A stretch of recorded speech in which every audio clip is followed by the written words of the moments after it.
Hi mga mahal, ang ating topic ngayon ay tinatanong na Rosales. Ang tanong niya ay, ano talaga ang hanap ng isang babae pagdating sa kama?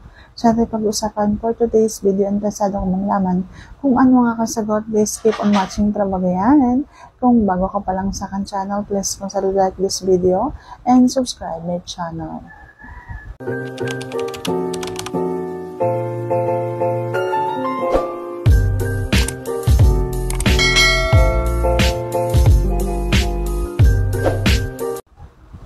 Para sa akin, bilang ako ay isang babae, ang gusto ko o ang hinahanap ko ay yung siyempre, yung makakarating ako doon sa aking dapat puntahan.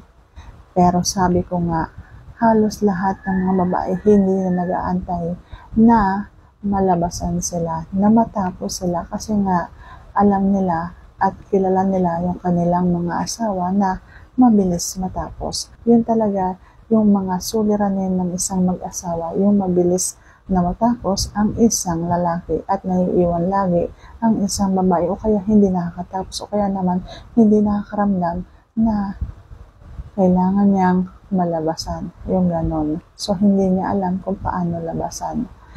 At kapag ang isang babae ay nagmamahal, hindi yan nag-aantay na makatapos siya kapag halimbawa yung mahal niyang asawa ay natapos na.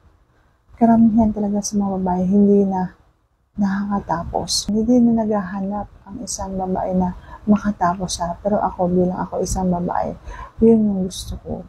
Yun talaga yung pinaka gusto ko. Yung makakatapos ako sa bawat laban.